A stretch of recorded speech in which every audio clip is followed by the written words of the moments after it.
Join me as I dive deep into the idea of chasing happiness and challenge myself to figure out if it's actually ruining my life. We've all been there, constantly striving to be happy, thinking that's the key to a fulfilling life. But what if I told you that this relentless chase for happiness might actually be leading to dissatisfaction and anxiety? It sounds counterintuitive, I know, but hear me out. Happiness is marketed to us as the ultimate goal. We're told that we should be happy all the time, that it's the ultimate benchmark of success. But what does that even mean? Is it really possible to be happy all the time? And what are we sacrificing in the process of trying to achieve this unrealistic expectation? The more I think about it, the more I realize that this constant pursuit of happiness is actually causing more harm than good. Moving on to the societal pressures to be happy and how this creates unrealistic expectations and feelings of failure. We're bombarded with social media where everyone's highlight reel is on display. We see our friends and acquaintances living their best lives, or so it seems, and we can't help but compare ourselves to them. Why aren't we as happy, as successful,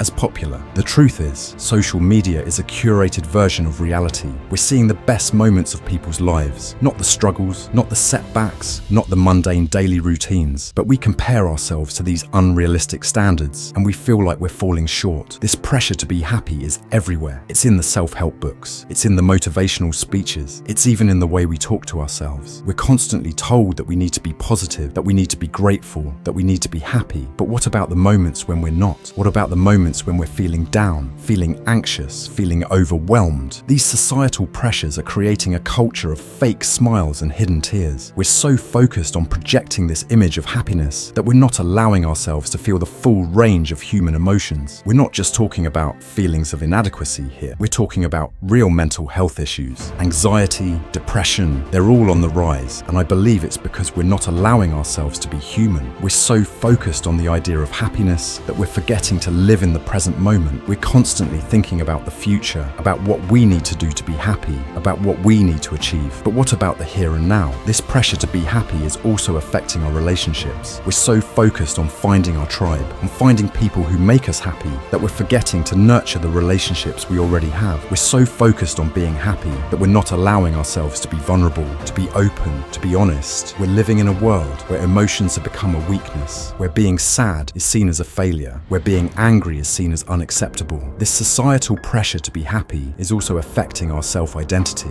We're so focused on being a certain way, on projecting a certain image, that we're forgetting who we truly are. We're living in a world where being happy has become a status symbol. The happier you are, the more successful you are, the more popular you are. We're so focused on being happy that we're not allowing ourselves to grow, to learn, to evolve. This pressure to be happy is also affecting our mental health. We're so focused on being positive that we're not allowing ourselves to feel the full range of human emotions. We're living in a world where being happy has become a competition. Who can be the happiest? Who can be the most positive? Who can be the most successful? This pressure to be happy is also affecting our creativity. We're so focused on being happy that we're not allowing ourselves to take risks, to experiment, to fail. We're living in a world where being happy has become a one-size-fits-all solution. We're told that if we just follow this formula, if we just do this one thing, we'll be happy. This pressure to be happy is also affecting our sense of purpose. We're so focused on being happy that we're not allowing ourselves to find meaning, to find direction, to find our why. Studies have shown that the pursuit of happiness can actually lead to a cycle of disappointment and stress. This is because we're setting ourselves up for failure. We're so focused on achieving this goal of happiness that we're forgetting to live in the present moment. In 2011,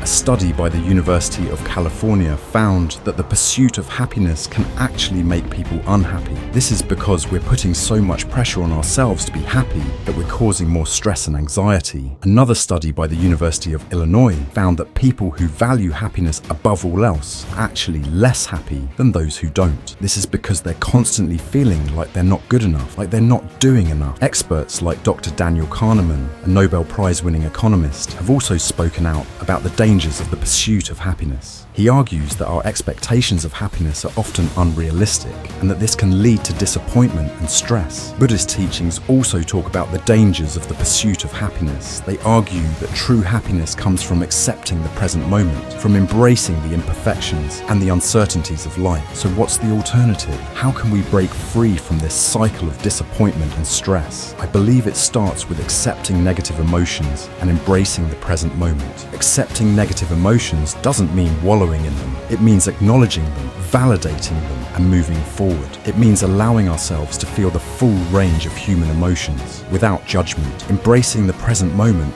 means living in the here and now. It means letting go of our expectations, letting go of our need for control, and just being. When we accept negative emotions and embrace the present moment, we open ourselves up to a world of possibilities. We open ourselves up to growth, to learning, to evolution. We start to see that happiness isn't the ultimate goal. It's just a byproduct of living a fulfilling life. We start to see that life is messy, that life is complicated, that life is imperfect, and that's okay. We start to see that the pursuit of happiness has been ruining our lives, and that it's time to take a different approach. In conclusion, the pursuit of happiness is not the answer. It's time to take a step back, to reevaluate, and to find a new way forward. It's time to accept that life is complex, that life is messy, and that life is imperfect, and that's okay. It's time to find fulfillment, to find meaning, and to find purpose. Thanks for watching. Subscribe to the Wisdom Vault, and if you have any thoughts on this topic, please share them in the comments below. And if you want to learn more about emotional well-being, I'll link another video in the description box.